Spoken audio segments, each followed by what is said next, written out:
Good Saturday morning and welcome to another edition of the award-winning Outdoors with Larry Rea on 790 The Bet. Brought to you proudly by the Tennessee Wildlife Resources Agency and Wally Hatchett's Comfort Food and Drinks at 6439 Summer Avenue. Now here's your host, Larry Rea. Hey, good Saturday morning. Welcome to Outdoors with Larry Rea. And yes, this is me. You may not be able to not recognize the voice, but this is the voice of Chemo right now. And, you know, in Hawaii 5-0, they had Dan O and all the other O's. Well, I'm Chemo, okay? And it's good to be in studio. Man, this is so we're going to do this. I've been doing it from the house. Tony Dolly filled in a couple of times, but we're going to do it. And fortunately, I have two capable people in the studio with me this morning, and another one on the line, but Shelby McCall is, of course, our show producer. And John Gordon, this is his time to co-host. And John from Ducks Unlimited, communications specialist over there. And good to see you, John Gordon. It's good to see you, Larry, and it's good to see you up and about, man, and in the studio again. It's fantastic. Well, it is, and thank you for being here. And Ron Wong would be here, but you know Ron, he wears out tennis shoes like nobody I know. It doesn't have to be tennis shoes, just shoes, because Ron Wong is here, but he's not here. Tell us where you are, Ron. Hey, Larry, good morning, and so happy to have you in the studio with John and Shelby, and that's a blessing. Yes. But I am on the road to Lake Washington. I'll be there in a little while for the final day launch of the American Crappie Trail on Lake Washington out at Chatham, Mississippi, which is a little south of Greenville, Mississippi. Well, I'm on the road again. Well, we know where Greenville is, the home of doughs. I wish you could bring me back some tamales, but I'm not allowed to eat spicy food. John, you been to doughs in Greenville, John Gordon? Yes, sir, I have. And I want to tell Ron, Ron, when you're there in Chatham, man, you got to go to Roy's store and have breakfast there, man. I mean, one of my best friends lives right there on Lake Washington, so I've been going down there for over 30 years. It's one of my favorite places. You guys are killing me. Oh, yeah, Roy's store. It's great breakfast. You guys are killing me. You know I can't eat fried food anymore for this time. I've been 4 weeks without a Coke, and nothing against my caffeine-free Cokes. I've had a sip or two, but I am on a very strict diet as I deal with cancer, and I've had 2 chemo treatments, including one this past Monday, and we'll probably have to have 2 more. I have a very rare form of cancer.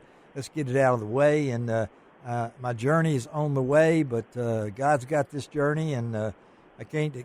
So many friends are out there that I want to get this out of the way too. I thank you for all your cards, your texts, your phone calls. I got to salute 2 of my nurses out there that listen to the show.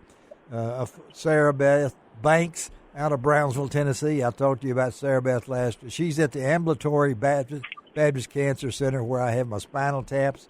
Missy Malone, she was at Dr. Payne's office to put my port in, and then just so many folks out there. I've really learned those first responders that take care of you are just so wonderful that what they do. But I'm glad to be here. We're going to have a great show this morning. Ron reporting, as he said, at Lake Washington, and of course John's already talked about food with me. Out of Chatham, Mississippi. I've got John. Hey, Ron, John is sitting in your spot I'm over there. in your spot, Ron. Yeah, he's in your spot. All right. So he's going to be my balancing act here. But we're going to have pro bass angler Lee Livesey coming off a big win of the BASS Open on Ross Barnett. And great story about Lee.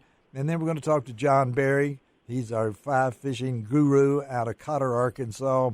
And Ron's got up a great guest, Mark Strunk of Kokomo, Indiana, professional crappie angler, and also the founder of new fishing apparel tackle company, Black Speck Fishing. I love the name.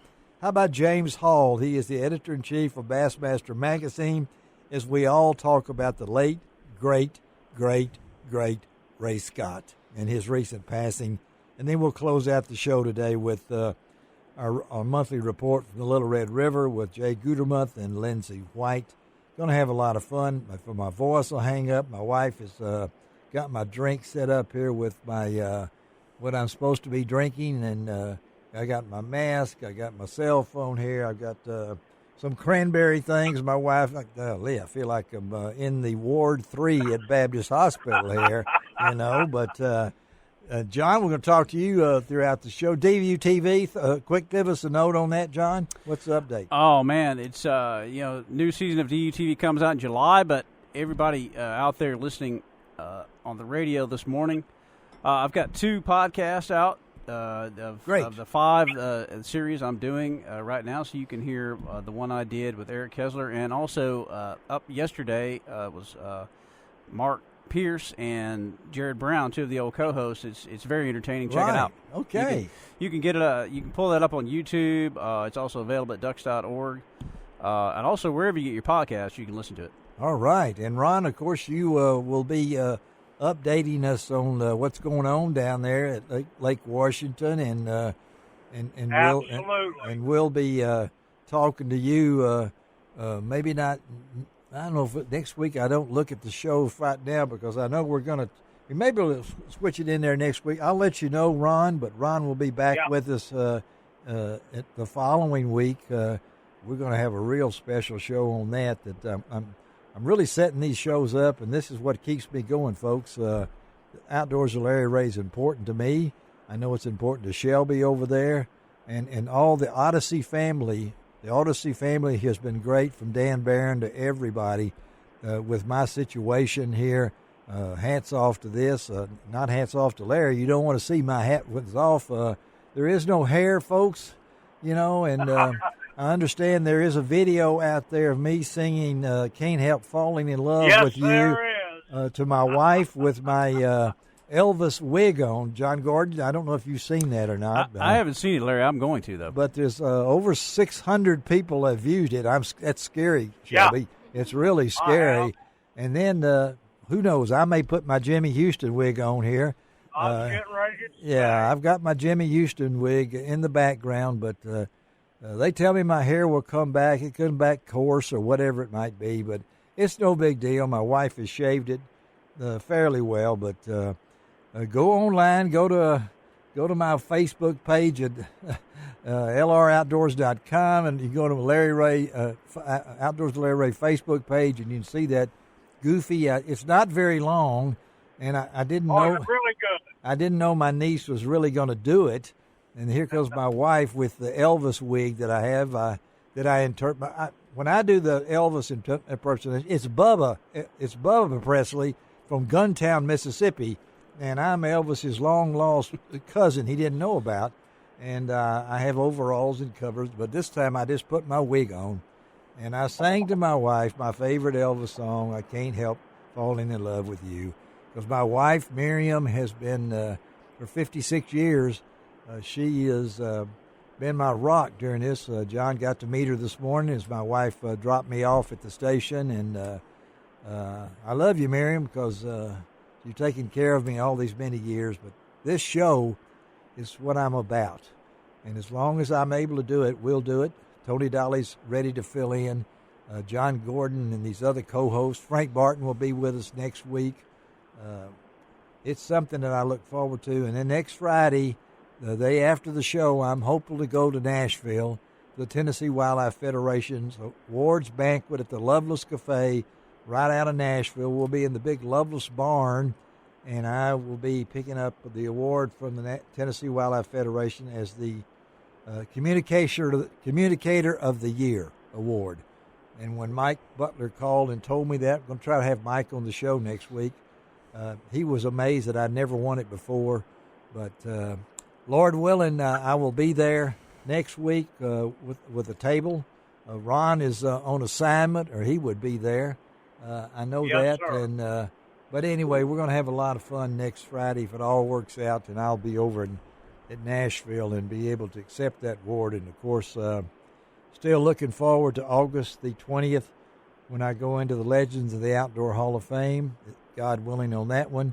And then September the 22nd, my son getting remarried to a lovely lady, Tammy, on the beach at Orange Beach in September. All right. And I hope to be there for that one, too, Lord willing. So I don't want to get too emotional, folks, but we love this show, and we love doing it. And I couldn't do it without the co-hosts like John and Ron and Frank and Bill Cooksey and of course, Gene Smith and Dave Gabbert and all the gang here at Odyssey Radio.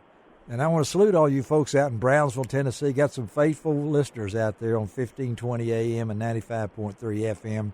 In Jackson, Tennessee, News Talk 101.5. And right here in Memphis on AM 790 that we've been on for 21 years almost. But going to be a great show. And I'm looking at the clock, and I think we still got a little time. So I want to get a quick fishing report from our man in Mississippi.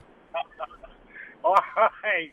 Listen, and oh, by the way, I will pick up a 2 minutes, Ron. Hat for you. Okay, 2 minutes. Tell me. All right, here we go. Crappie fishing on the Big Four, I-55 lakes, Arcabella, Sardisina, and Grenada.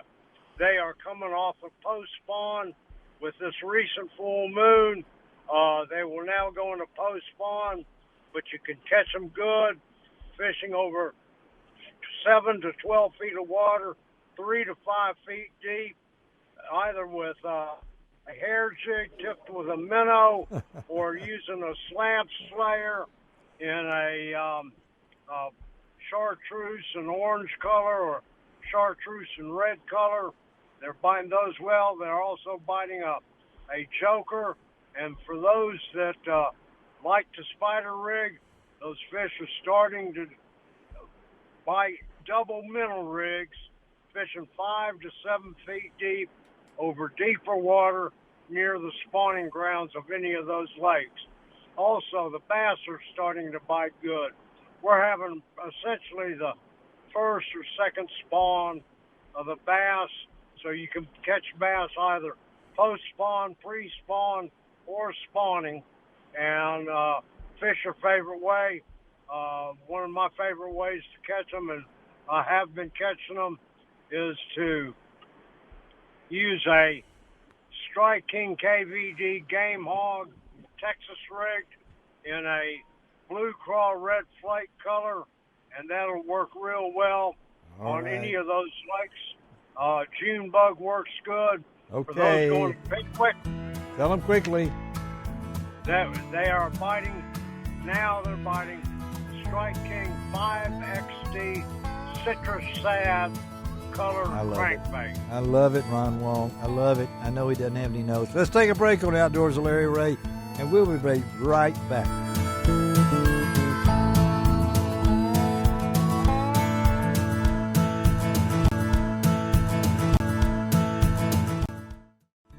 Welcome back to Outdoors with Larry Ray on 790 The Bet. Brought to you proudly by the Tennessee Wildlife Resources Agency and Wally Hatchett's Comfort Food and Drinks at 6439 Summer Avenue. Hey, welcome back to Outdoors with Larry Ray. And if you'll bear with my voice here, it's so great to be back in studio for the first time in over a month as I deal with cancer, and able to be in here with John Gordon in the studio. Ron Wong is on the line at Lake Washington down there, and we're going to get all these guys in with us. But right now we're switching gears and talking to a young man. I'm going to call him young man. You could take his numbers of how old he is, and it still doesn't match mine.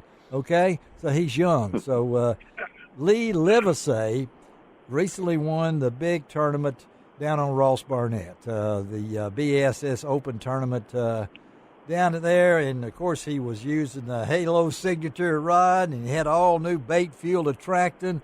But most of all, he had his family there. A real cool story here that Lee was down there with his wife, Taryn, and their month-old daughter, Lane. And he won this big a victory. First of all, congratulations, Lee, and thank you for being on the show this morning. And talk to us about this. Talk to us about this. When you've won before, then, buddy, you got another tournament coming up that you won before, too, coming up at Lake Fork. But let's talk about Ross Barnett first. Well, what did it mean to you to win that and see your wife in that 1 month old baby there at the time? Yeah, it was. First of all, thanks for having me on, Larry, and everybody else that's on this one. But man, it was just it was almost as big as my 2 Elite Series wins I've had the last 2 years. I know that sounds kind of stupid, but it was. No. I've had a rougher year in the Elite, so I mean I'm going to have a perfect second half of the season just to get back in Classic qualifications. Yeah, and I don't have to worry about that now. I got that Classic berth. Yes, you do For 2023, so I can fish free, fish to win, fish to help other anglers. Whether it's getting in the Classic or getting paid. There's a lot of different things I can do now the rest of the year, and man, it was just if I had to circle an event in the Open schedule that I was going to win, that was going to be the last one, And those are the ones you usually win. I fished them for Rayburn and the Red River here in Texas and Louisiana. So it was a big, not just bonus, but just it was giant. It let me know that I can win at the Opens level too. The Opens are really hard to win with that many anglers and that much pressure. Ross Barnett fishes really, really small. Yes, yeah. And also, you win it, and Ron will verify this. That first day boosted you. Then the fishing was tough the next 2 days, and to come across with this victory, Ron, you keep up, and I've kept up with Lee since he won that tournament because we had a lot of guys in that field that's been on this show before, and I fished Ross Barnett, and so is John Gordon. He knows that Ross Barnett area down there. Yeah, and, I do. Yeah, so to get the start that you had and then know how the fishing was so tough, talk about the nerves and everything going into that last day, knowing what this meant so much to you from a guy that's won already twice on the Elite Series.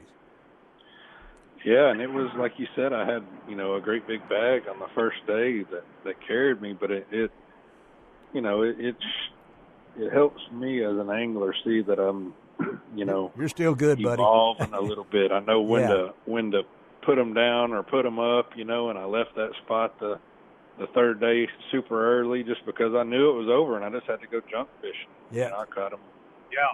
I got that big bag on a net bait, lizard, and I went that final day and I caught one, 2 on a snag-proof Bobby's Perfect Frog, 1 on a 6-inch swim jig, and 1 on a net bait bug. I just went and fished water I hadn't seen, and I knew I was going to be close if I could get, I wanted to, have 14, 15 pounds that last day, and I ended up, right under 13 and just got That's what it got took. lucky and won. It was one of those. There was a nail biter, but at the same time, it felt like I made all the right decisions at the right time. And you're going to Knoxville next March now. See, that's the main thing.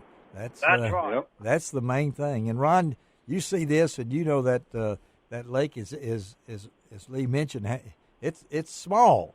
So talk about Ron from your perspective, Lee, getting this victory.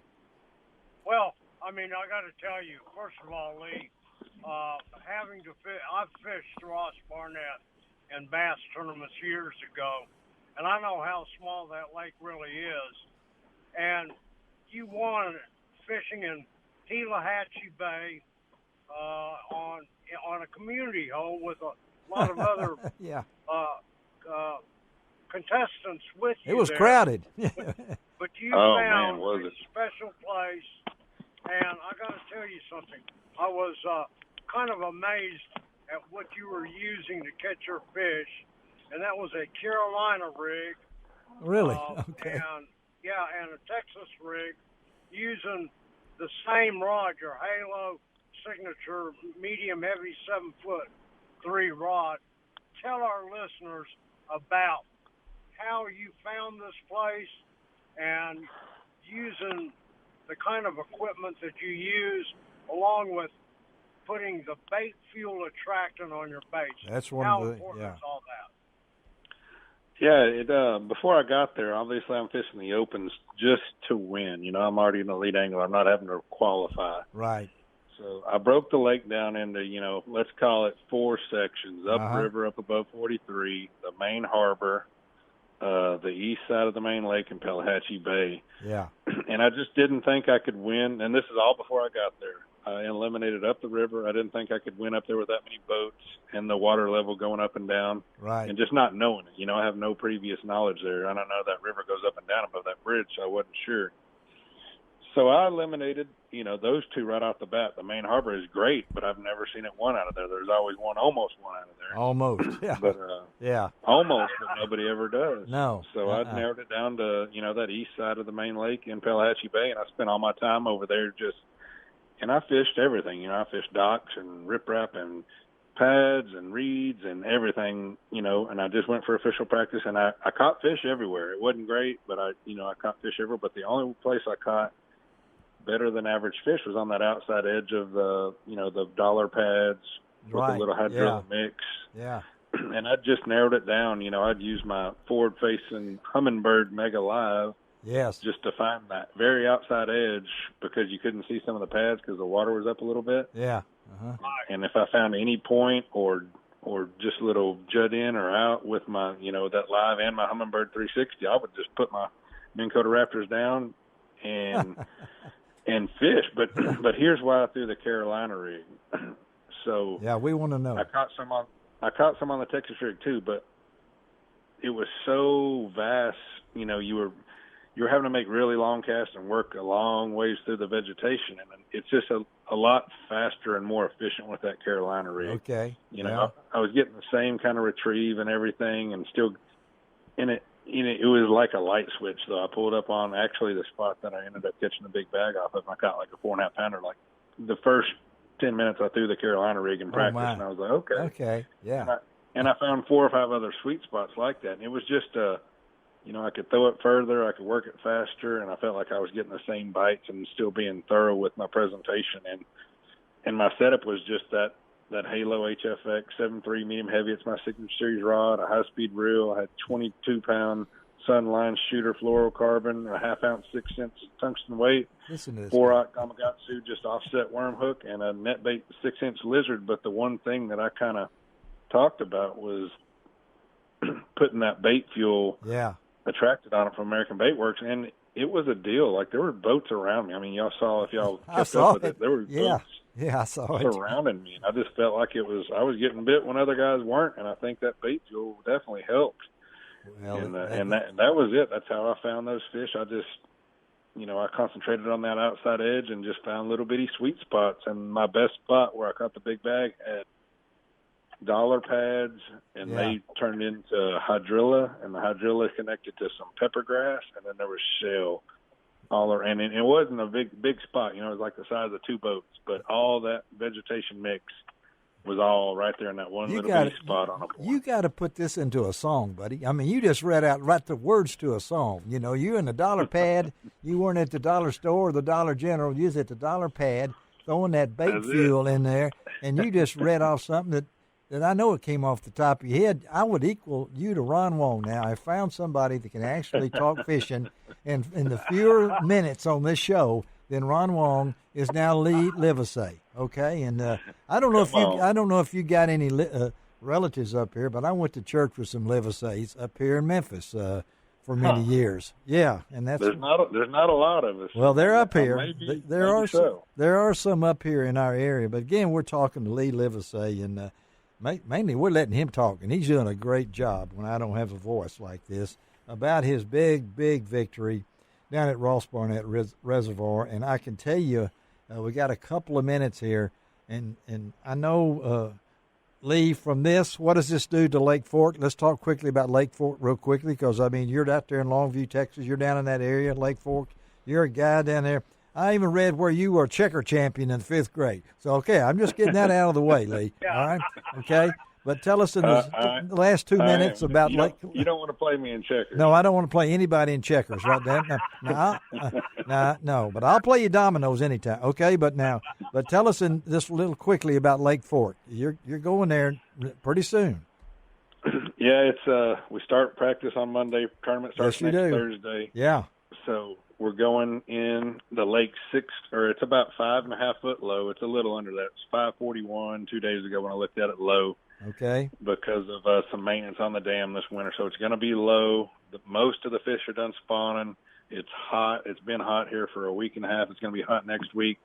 We're going to absolutely crush them. The weights are going to be huge on the top end of it. All right. I think we got a potential to break the all-time weight record. It's going to fish really, really small because Fork's not that big. Yes. But if somebody can get a couple groups of fish to themselves every day, it's well, I'll say this: you better not stop catching them, and you better not stop at 20 pounds. That's all I'm going to say. Okay. Well, who won the tournament last year down there? I got lucky and won it. Here we year. go again, man. No, I don't believe. Yeah, me and Ron don't believe in luck. No, there's no luck there, Lee. Okay. Hey, buddy, we appreciate you being with us. You've lifted my spirits. I feel better already after this segment. I think I'll be able to finish the show today, thanks to Lee Livesay. Okay, buddy. You got a lot of fans up, here in Memphis, and I guarantee you there are some Livesays in the Memphis area. I know that. So good luck. No, I said the wrong thing. Go get them next week at Lake Fork. Okay, Lee? And we'll talk to you down the road again. Down the road. All right, buddy. Have a great day. Kiss that little baby for us, okay? All right. Will do. Thanks, guys. All right, buddy. Let's take a break on Outdoors with Larry Ray. And old John Gordon is going to lead us in on the next one. We'll be right back.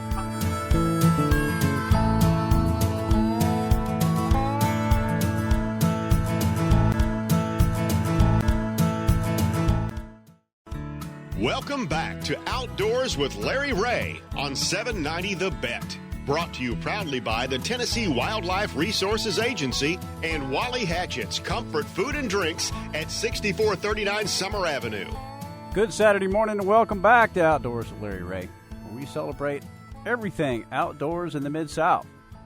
And here he is, without further ado, the host with the most. That's it. Larry Ray. That's it. That's what I wanted to hear. I miss those. He does such a great job. I think I'm going to let him do it again at the end of the show. But John is a wonderful friend and longtime friend. He sits in on the second Saturday of the month, as he is this Saturday. And, of course, the other is Regular Wong. This is RW, Regular Wong, but we bring him in BW and sometimes 3W.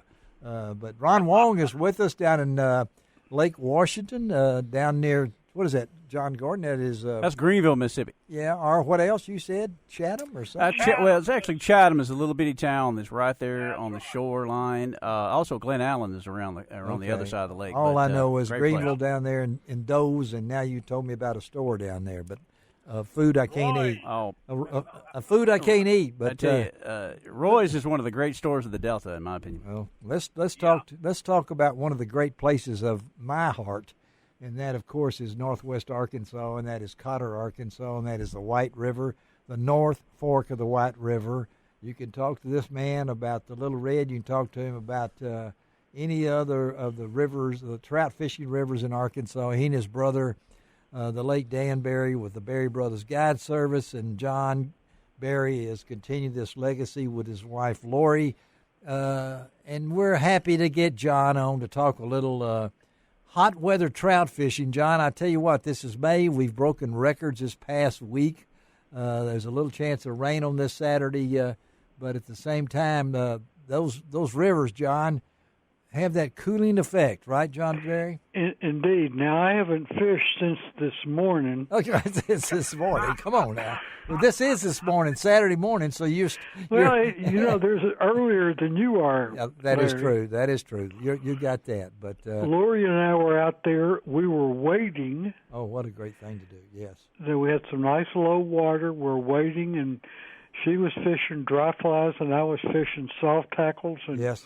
We caught some nice fish. So one way to cool off is to wade in 57-degree water. Is that not wonderful? Now, in the wintertime, it can get kind of rough. But now this the water's the same temperature. I know it is, but the air temperature could be 32, But now I know, but I've been out there, and it was so cold. We got out to eat lunch, and we about froze, so we got back in the water to warm up. Okay. Well, tell us what's happening. It is unusual. We've had some really hot weather, but that doesn't affect Arkansas's great trout fishing streams, does it, John? I mean, not a bit. We're tailwaters. Yes. So the water's coming off from the bottom of the dam. It has a consistent temperature, summer, fall, winter, spring. Yeah. And as a result, we have a 12-month fishery, and we can literally go fishing every day.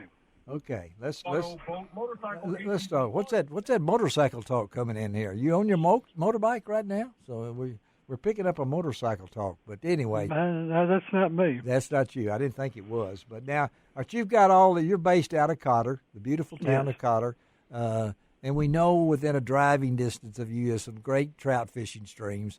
So and you put out a wonderful fishing report, folks, that we run on lroutdoors.com. It's probably one of the most comprehensive fishing reports that you'll get that John puts together. And he has a lot of side notes in with it, and he has a lot of personal experiences in with it. So where are we talking about right now on this Saturday, May the 14th? What are we talking about right now fishing-wise, and where would you recommend to go besides calling you and getting a guide trip? So what? Well, right now, we had some heavy rain, and they're holding back that rain in the lakes, and the lakes are rising fast. If you look at my report, it went up several feet this week. Okay. But while they're holding that water, they're not running much, and we have a brief period of wadeable water.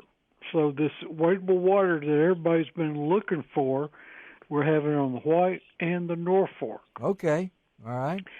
And the caddis are coming off, so we're getting dry fly fishing on low water. And that relates to good fishing, right? It doesn't get any better than that. Did y'all hear that? It doesn't get any better than that. And when John says that, he's not pulling our leg. No, I never understood that expression, where it came from. Nobody's ever pulled my leg. Okay, but you know, like you're bass fishing and you're walking the dog, you're fishing the top. There you go, Ron Wong. He's talking your language, then. Yeah. Yeah. This is the trout version of that. Wow. There's bugs on top of the water. The fish are coming up to take them, and you're casting a fly out there, and you watch a fish come up and gobble that and head down. Whoa! Oh! Wow. So the adrenaline is pumping. Lori, the first one she hit this morning, she jerked that rod so hard, pulled that fly right out of its mouth. Okay. You got to relax, take a deep breath, and wait a minute, let that fish close its mouth and head down, then you set the hook. Well, and you're talking about what are we catching right now? Do we have a chance to catch a brown now? Sure. Okay. They hit the top too. Okay. And now I've been catching more. I've been fishing up by the dam quite a bit this past week, and up there we have the really big bows. We had a 27-inch rainbow. Come on, 27-inch rainbow. Right, okay. But that's the place on the river where we have the big bows. Wow. Okay. Right below the dam. They just kind of hang in there.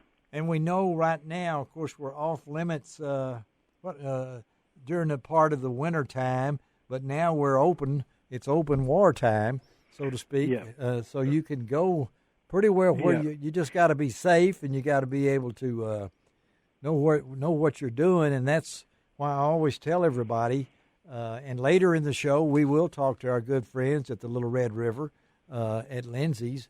But I suggest a guide, folks. I mean, and if you're into fly fishing or trying and you're wanting to be with the best, there's nobody better than John Berry, and there's nobody better than his wife, Lori. I mean, you know. Now, we've been out 3 times in the last 2 weeks, and today I finally outfished her. Oh, my goodness. We may have to get her on next week's show. I'm going to write that up. Yeah, we got to verify that. Okay. Yeah, now we just finished our fly fishing school or our class at Arkansas State Mountain Home. Okay. Are you going to do any more of those? Yeah, we finished that up last week, and we're going to do it again in October. In October. Great time to do it and teach people. And I tell everybody that I'm probably the only guy that flunked the Berry Brothers fly fishing school. Me too. And what was that? Right. Well, Dan and I had a cashback policy. If we couldn't teach you to cast, you got your money back. That's true. And Wong is the only guy that ever collected. He's the only guy. Well, I know John. That's right. I know John. I know his brother Dan, of course, had that cigar in his mouth, and he would be at all the boat shows and throwing that little nylon, whatever it was, thing down the aisle and can pitch it in there. Of course, Lori can do that too. And then I know John, retired from the financial world, to go into this and to keep that name alive, the Berry Brothers, in honor of your late brother. But give them the information how they get in touch with you. Well, you can call me at 870-435-2169 or go to my website, berrybrothersguides.com. That's it. And we got this all on lroutdoors.com, the fishing reports from John. Read those things. It'll make you want to go over there. Of course, I've already made arrangements, John, once I get through this journey that I'm on now, that I'm going to spend some time over there in your God's country and hope to see you down the road. Okay, buddy? Thank you for doing this. Call me when you get here. I've been through some tough times myself. We can talk about that. I know you have, John, and I appreciate you doing this for us too, buddy. We can share together, can't we? Yeah? Indeed. All right, buddy. Appreciate you. Thank you, John. All right. Thank you. Bye-bye. All right. John Berry. And John Gordon, I don't know if fly fishing, I'm not into fly fishing that much, folks, but I love those waters over there, John. Have you ever experienced any of those rivers, John? The White primarily. Yes, yes. Larry, it's such a beautiful river, and the White is intriguing to me because being a duck hunter like I am too. Yes, you go down to the White River in more northeast Arkansas. It's just a big mud hole. That's right. And the farther you go north into the mountains, it becomes this just beautiful clear water full of trout, and it's unbelievable. Yeah, and of course, as we said, we'll talk to the other notable river in Arkansas, the Little Red, where I understand they're really catching them down there in a later segment on the show with Jay Gudermuth, the guide down there on the Little Red River, and then, of course, Lindsay White, who is the general manager at Lindsay's Resort. And but I have standing invitations to Gaston's and Lindsay's. When I get through this journey, I'm going to spend some time up there. They're all waiting on me, and I'm waiting on them to be up there. But appreciate John taking time to be with us. This next guest, I'm really looking forward to talking to Mark Strunk, because he's from Kokomo, Indiana. And I had to one time at least drive through there to say I've been to Kokomo. It felt like it was one of the things that Bing Crosby and Bob Hope went to on their journeys back in my day, on the road to Kokomo. But Mark Strunk of, tell him where he's from. What's the name of that company, Ron? Black Speck Fishing. I love it. We're going to be right back and talk to Mark Strunk of Black Speck Fishing on Outdoors with Larry Rea.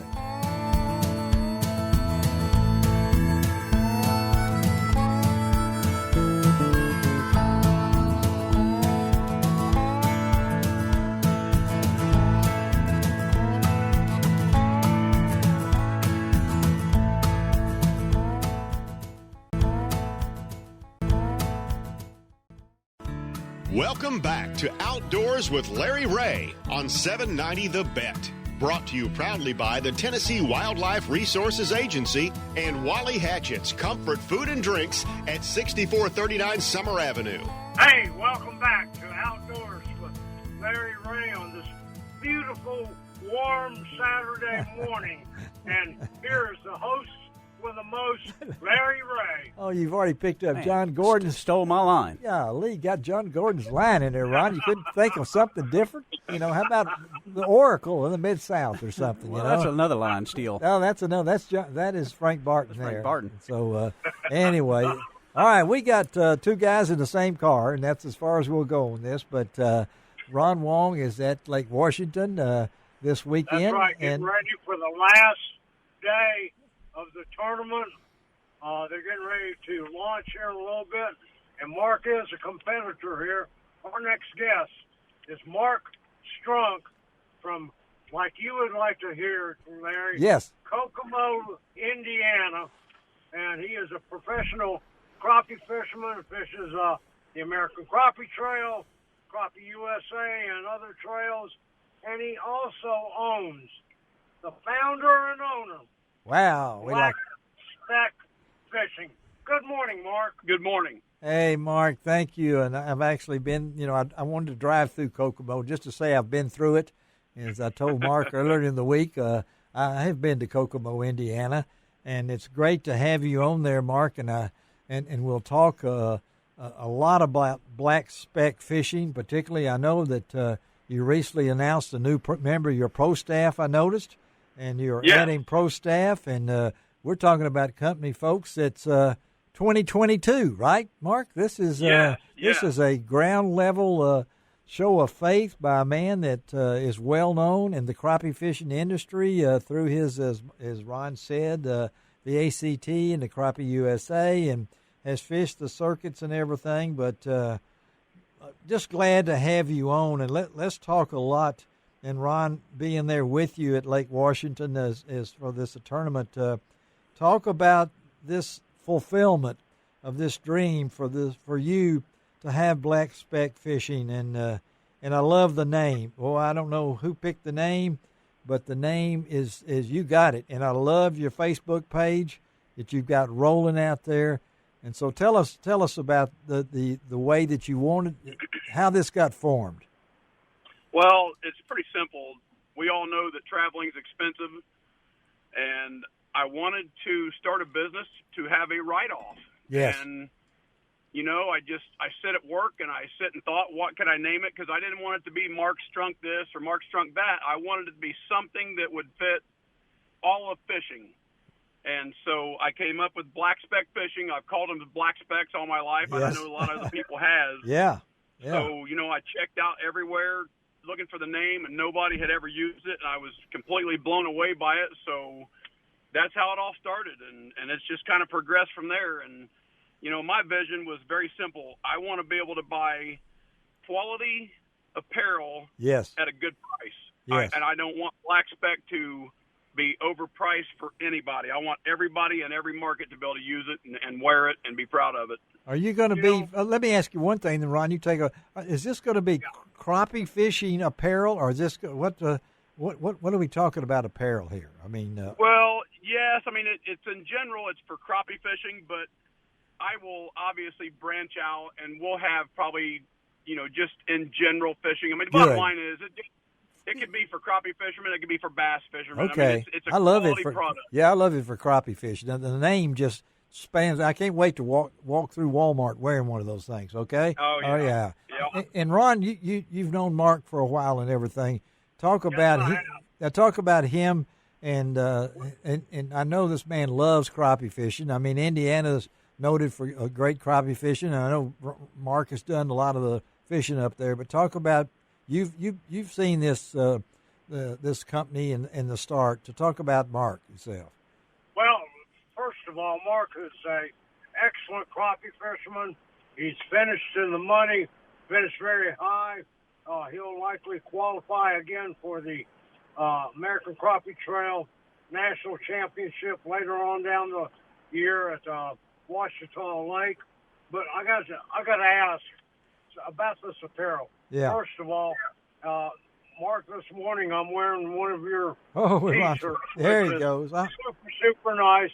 And I got one for you too, Larry. Okay. And by the way, because you have no hair, thanks to chemo right now, yes, we're going to get you a nice black speck hat. Oh, that's okay. Can you do a mesh hat's okay? Oh, yeah, that's fine. Yeah, that's fine. All right. Yeah. But I'll be the black speck man here. I told you that.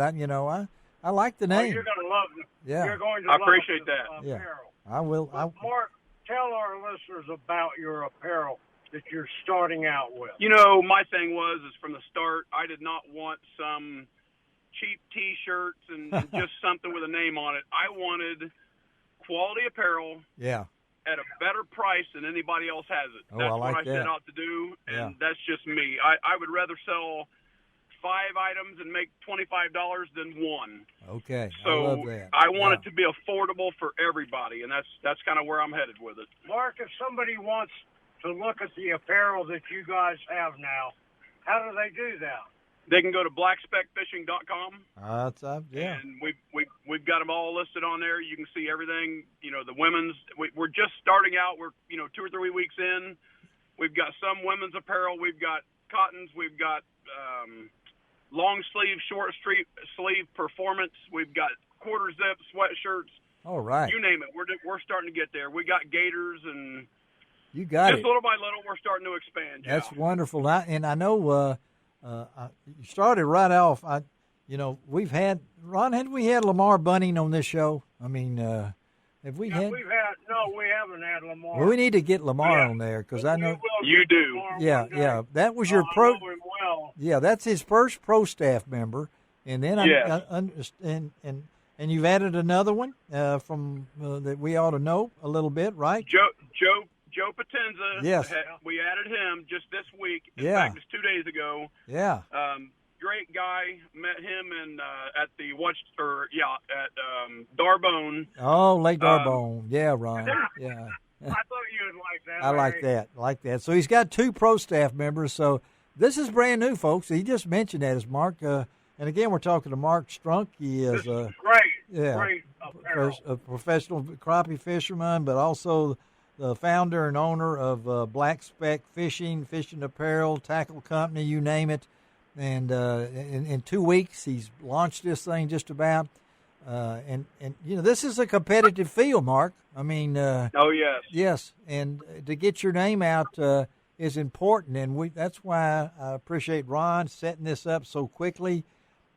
We may be the first one. I don't know. Outdoors with Larry Rea to kick off this, and yes, and Lord willing, I'll be around 5-10 years. Who knows? I may have hair back, and we'll call Mark Strunk, and he'll say, "I'm busy right now. I'm making $1 million right now." You know. Well, we want you to remember us, Mark. Okay. I can tell you this much: prayer works, so we'll be praying for you. It sure does, Mark. Yeah. But as far as one thing I was going to mention was, I'm going to be adding a field staff.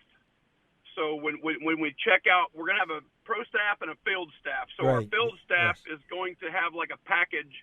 We're going to give them a shirt, and we're going to give them a hat and 2 shirts of their choice. It could be a sweatshirt, a performance shirt, whatever they want. That's great. Whatever color they need. That's great. And we're going to give it to them at 40% off, and then we're going to make a professional jersey that we will give to them at cost.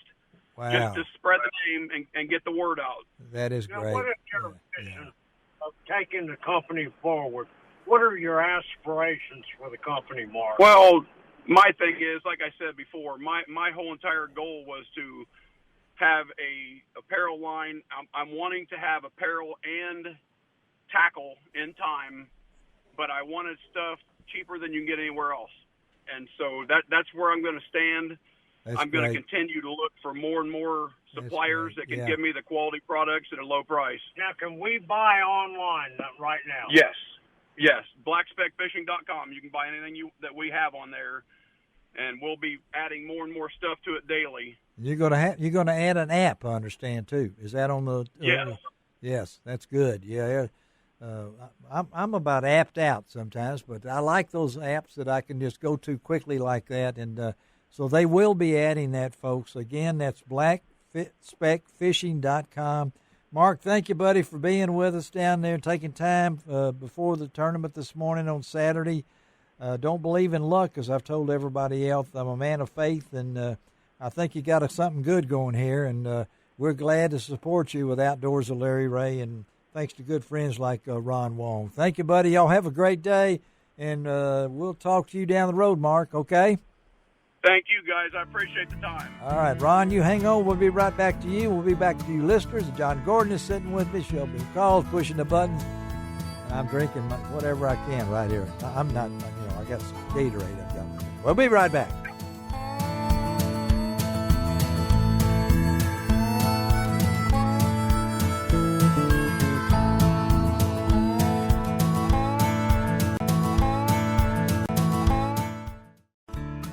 Welcome back to Outdoors with Larry Rea on 790 The Bet. Brought to you proudly by the Tennessee Wildlife Resources Agency and Wally Hatchett's Comfort Food and Drinks at 6439 Summer Avenue. Hey, welcome back to Outdoors with Larry Rea. This is Larry Rea sitting back in the studio for the first time in over a month as I deal with my illness. And, in this past week, we lost a giant. I mean, a real giant. The man who was known as this is from the press release that I got, okay? He was a visionary, a trailblazer, an evangelist, an igniter, a showman, a salesman, a marketer, an entrepreneur, a publisher, a conservationist. Let me turn the page, okay? A leader. And I'm talking about the late Ray Scott. And I just had to devote a segment on Outdoors with Larry Rea on this Saturday morning, May the 14th, to the man that in 1967 came up with the idea of a circuit. And I know back in those days when they had the Bassmaster Classic, the outdoor rider would get on the plane and they didn't know where they were going. They just didn't know it because Henry Reynolds has told me all the stories about it. But every time I ran into Ray Scott, he told me how much he appreciated me following Henry Reynolds and what Henry meant for his career. So we're going to talk in this segment about the late, great Ray Scott. And who better to help us talk about this than James Hall. He's the editor-in-chief for Bassmaster Magazine as we pay tribute to Ray Scott. Hey, James, how you doing, buddy?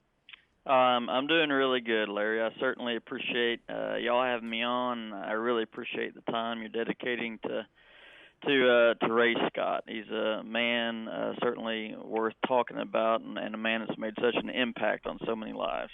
Well, you've been a part of the BSSS family, editor-in-chief of the magazine, which, as everybody knows, is a number one, and you've been with them for over 20 years now, James. I don't want to age you now. You're still a pup to me, and you'd rather be fishing. Yes, and of course, that's Wong's got to chip in on that. But you know the shadow that Ray Scott is still over bass fishing, the catch and release, whatever it might be. Even in the deer season with the whitetail research he came up with. Talk about from your perspective what Ray has meant to bass fishing.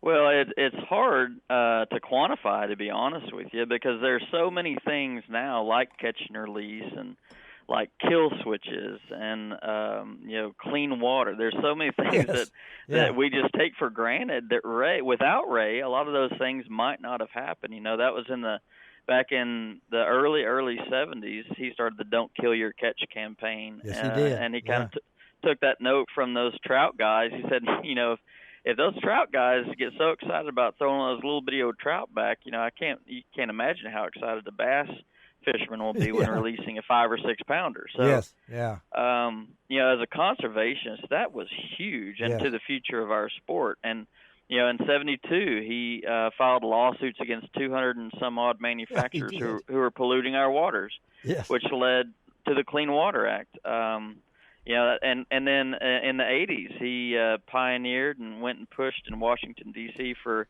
the passage of that Wallet-Bro Act, which puts hundreds of millions of dollars to this day into the hands of fisheries scientists and states so they can create more access and improve fishery stocks. So, I mean, the man, there's never going to be a moment, at least in my lifetime, probably my grandkids, where they won't be able to go out to a lake and go fishing and say that I'm doing this because of Ray Scott.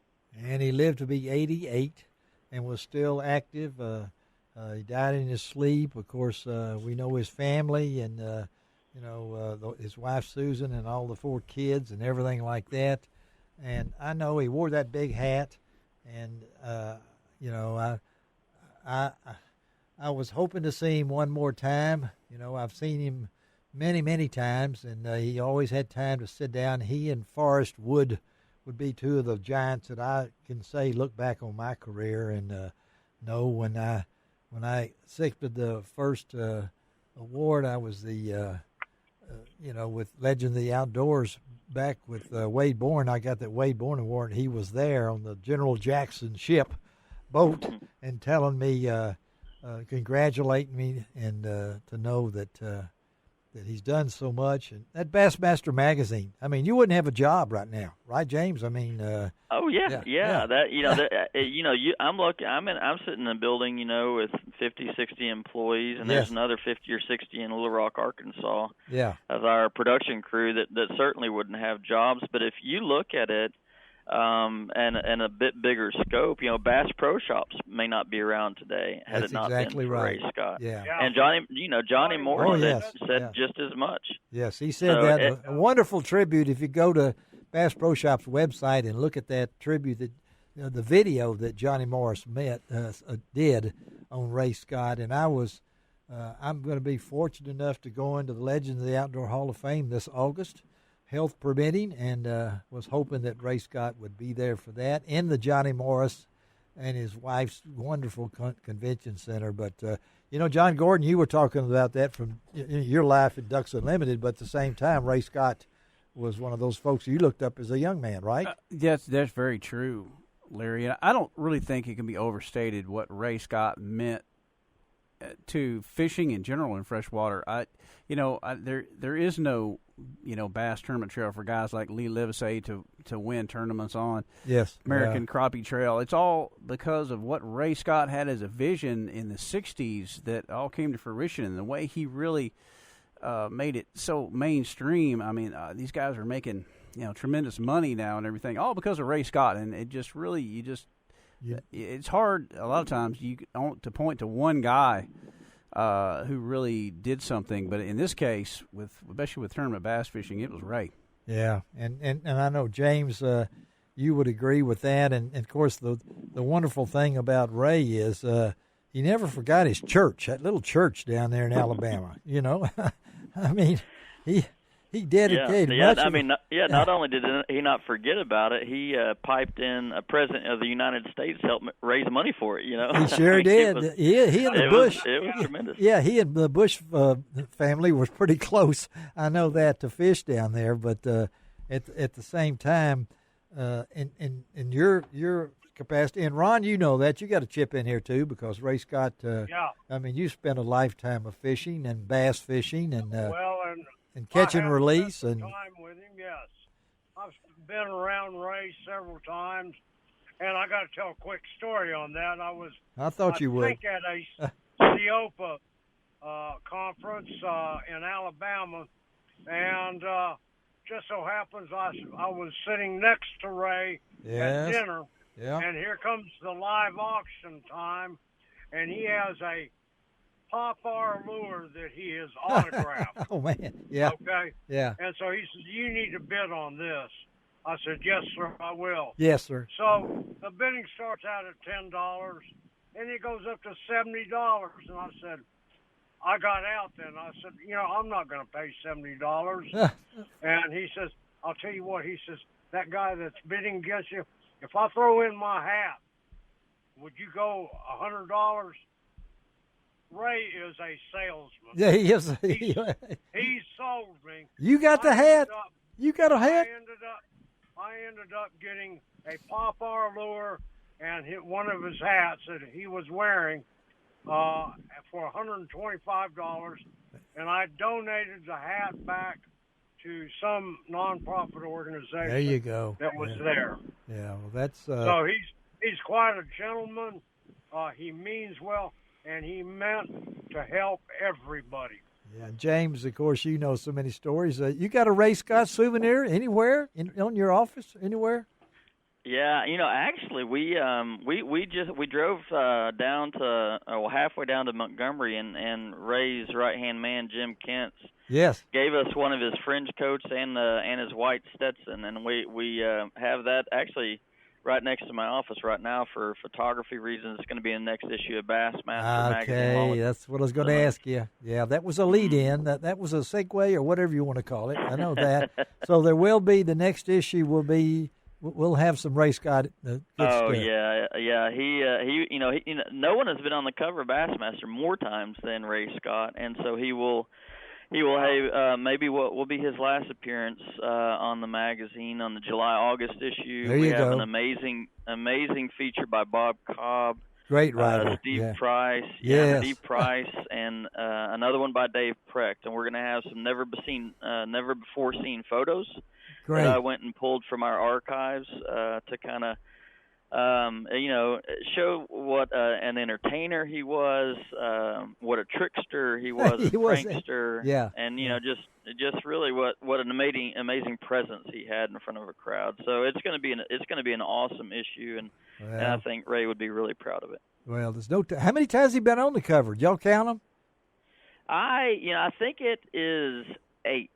8 times on the cover. I'd have to go back and look, and that's including illustrations of Ray, because there were at least 2 times he was on the cover where he was illustrated. But I believe it's 8 times. Okay, you're going to get Precht to write something. He's got to know some stories. Okay, I mean, Dave Precht is going to have a piece of name. That's for sure. We look forward to that. Hear that, folks? And you need, you got to be a member. There's only got 500,000 members. I mean, come on now. I mean. What a membership to BASS. James Hall, thank you. And I thank Emily so much for getting you in. Particularly, I wanted to talk about the next issue because I've heard rumors that you weren't going to have the Beatles on the cover, okay? I just knew you could, because Ray Scott's been on more covers of your magazine than Elvis or the Beatles or anybody like that. So, but I know Elvis loved to fish. But anyway, thank you, James, taking time to be us on this Saturday morning. Tell everybody hello, and I'm still kicking in Memphis, just not as high, but we're going to keep this gig going, okay, buddy? All right. Larry, thanks so much, and you're going to continue to be in our thoughts and prayers, and if there's anything we can do for you guys, you just let us know. Thank you, James. All right, bud. Let's take a break on Outdoors with Larry Rea. We're going to close out this show, this part of the show. We're going to Little Red River, talk trout fishing. Ron Wong's going to drop out and go do his duties at the tournament in Lake Washington, and we'll hope to have the champion of that on in the future. So we'll be right back.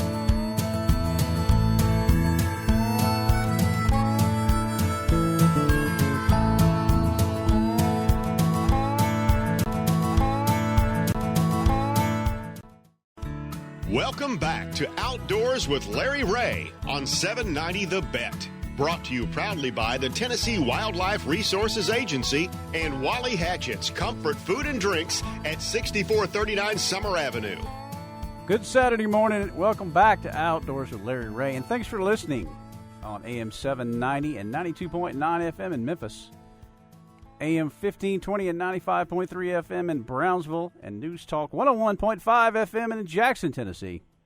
And here he is. Ron can't steal my line. The host with the most, Larry Rea. All right, John Gordon. This is second Saturday. Of course, he's teasing Ron Wong, who's not on the line with us right now, and we're able to do that. But he stole John's thunder with his introduction because John came with. I'm a lot better than Ron. Well, you have that definitely. Frank Barton, I'm sorry, has the FM voice. He's got the voice, you man. fit right in, though, John Gordon. I got the energy, you know. You have the energy because you're the young pup in our group here. You know, that's why we keep you around, even though you don't think you're young. And then maybe, we're going to let Shelby do one of these. We should. She is the radio personality. She is the guru. She is the person that keeps this show going. She's almost like my therapist when I come in here. Now, what are you going to say? You're making me blush. Oh, she's making her blush over there. Okay. But anyway, hey, we're going to close out today's show with one of my favorite places to go. And I know that this family that runs this resort has me on their prayer list, as many of you do, as I continue my cancer journey. And I have really enjoyed the show today. I've enjoyed John Gordon being in studio. Always good to see Shelby and see some of my friends on this Saturday morning. But I said, well, why don't we just close out this show today, my first time back in over a month, with one of my favorite places to visit, in God's country, of course, and that's Lindsay's Resort on the Little Red River, where I cut my teeth on trout fishing. And I know the late Billy Lindsay and the late Billy Lindsay Sr. and Henry Reynolds before me, at least Nana is still over there as far as she is keeping the place going. But right now, We're going to talk to Lindsey White. And if you wonder how he got a name like that, it's because he is at Lindsey's Resort and because his mom is Terry White. So let's talk trout fishing on the Little Red River, Lindsey's Resort with Lindsey White. Good morning, Lindsey. Good morning, Larry. How are you? I'm doing good when I talk to you, young man. I know that all of them are proud of you over there. And I know Jay's already on the water this morning, Jay Gudemuth. If you want to get a guide in a pontoon, you head over to Lindsey's. But at the same time, let's talk to Lindsey himself about what's going on. I know we've had 90-degree weather this week, but those trout don't know that, do they? And this is really a prime time. May is a good time, right, Lindsey? It is. It's an excellent time for fishing, and the trout don't mind whether it's 40 degrees or 90 degrees. They're still biting really well. Jay's already out there on the water this morning catching fish, and they've been catching fish all week. Well, now are we? This is the May time, and when it comes to this time, your place is what, 2.5 hours from Memphis, something like that. About 2.5 hours. Yeah. Yes, sir. How important is Memphis to your business? We love Memphis. That's always been one of our prime places that we like to pull customers from, and it's close. It's not too far away, and that's always been a good town for us. And your cabins over the river, you got all these facilities ready, and of course we just had Mother's Day. We got Father's Day. You got some openings still for Father's Day weekend? We've got a few openings as far as cabins go. It's booking up really quick. Woo, Guy people. trips are booking up really quick also. Really, people, hear that? He's only got just a few cabins left over for Father's Day weekend. You got to get over there. So how many cabins do you guys got? We've got 41 cabins, and that includes 14 of our motel-style rooms. 41. And we have some of those that overlook the water. Also have some family-style cabins and couples cabins that overlook the water as well. So how much land do y'all have? The resort sits on about 14 acres. Wow. And it's been in business since 1965. 1965. John Gordon? Yes. What year were you born? 1969. Larry. I thought it was. It's been there longer than Jordan Gordon's been alive. That's right. You know? Okay, man. I was in college in 1965. That's how long it's been when Billy Lindsey Sr. had this idea of putting this resort together and catching fish on that. And what sets the little red?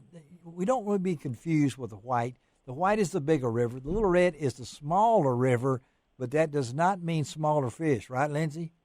Exactly. They've been catching some really nice browns and even some cutthroats. They have some cutthroats, and of course Rip Collins made the river famous. We got to say that. The major, I had a chance to visit him and interview him. And how much did that trout weigh? It weighed 40 pounds and 4 ounces. It was a big fish. It was a big fish. Is there a replica? We can see that someplace? Absolutely. We've got it hanging up above our office. You can come see the replica and see a picture of Rip himself holding the actual fish when they took the picture after he caught it. Amazing fish.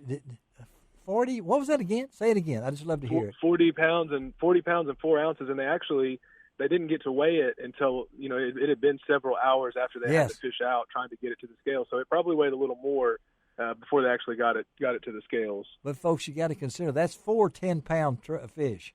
I put that. John Gordon, would that not be exciting to? Man. I mean, that's an incredible trout. 40 pounds, anything in that range is huge. And to catch a brown like that in a small river like the Little Red, it's pretty special. Well, they're catching them right now.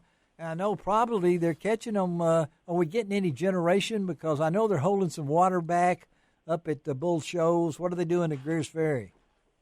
It's been pretty much, they've been running it at least once a day. Okay.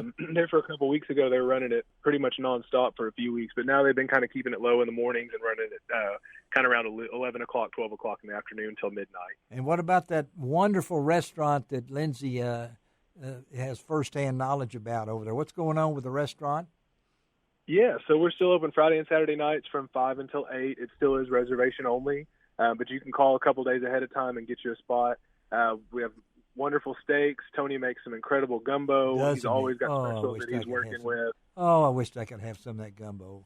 I can't have gumbo. Well, I'll save you a pot. Oh, save me a pot. So what's on the menu? I know I can't eat but certain foods, but what's on the menu for tonight on Saturday night at Lindsey's? Yeah, so tonight we've got our normal menu with steaks, catfish, burgers, things like that. We have grilled shrimp tacos. Oh, those we are have. great. We started smoking again.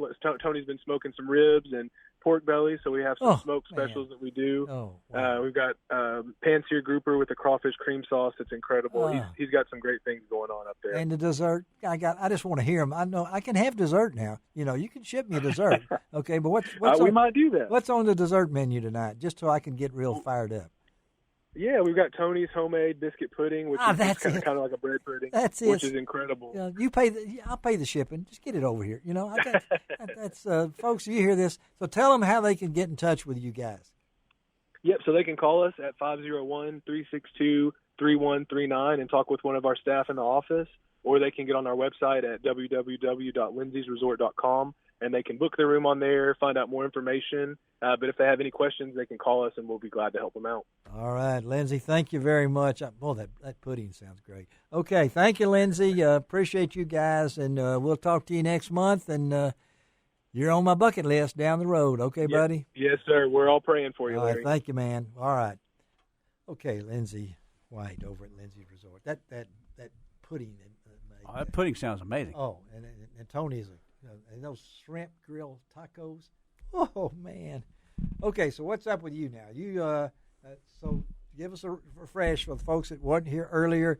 DUTV is going, your podcast. Tell them how they can find out all this. Yeah, it's we've just released the first two podcasts. Special edition I'm doing, a 5-part deal on the 25th anniversary of DUTV. It's the longest running waterfowl hunting show on outdoor television ever. So we really are celebrating it, bringing back some people who were integral parts of it. Great. We talked to Eric Kessler, who's a senior editor at the magazine, but back in the mid-'90s, he was involved in communications. Yes, he was. And was there right when it began. Yeah. Just had a great podcast drop with former co-hosts Mark Pierce and Jared Brown, two of the most popular guys ever on the show. Yeah. And I give the audience a little bit of sneak peek that next year. Yeah. You tune in, because we're going to have a special edition with Mark and Jared again on the show in Montana. So it's going to be a fantastic episode. Okay. So it's I've got those guys coming back strong. And check it out. It's we on YouTube. You can check it out. The DU podcast series is on there. Go to also at ducks.org. We've got the DU podcast, and then it's Apple Podcasts. Just about everywhere you can get podcasts, you can listen to the DU podcast. So check it out. John Gordon's worldwide now. He is in Japan, and if he's in North Korea, let me know. Okay, I just want to know if they watch John Gordon in North Korea. I have to pinch myself sometimes, Larry, because it's like it is amazing. I never pictured I'd be doing national podcasting and writing and everything else, and I just stuck to my guns and I made it happen. So you did. You're doing great. You're doing great, you, John. We're proud of you and everything. Proud of Shelby. Thank you. Next week, Lord willing, I'm going to try to come back. We'll see. We're going to talk a little turkey. The season is over, and I missed it, but we're going to talk to Hoot Hazelgrove. He's going to be in studio with Anthony Landreth and talk catfishing with J.R. Sweet. And we're going to Fishing Church with Mark Rose on next week's show also, because it's got an amazing audience every Sunday morning when Mark does church at all these bass fishing tournaments. And we're going to talk to Mark then. And again, thank you all the people out there that listen, all your prayers, your texts, your cards. Keep them coming to LR Outdoors at att.net. And this is Larry Rea signing off as I do each and every week, and I love to do this. It doesn't cost an extra cent to be a good sport. What else, John? God bless the USA.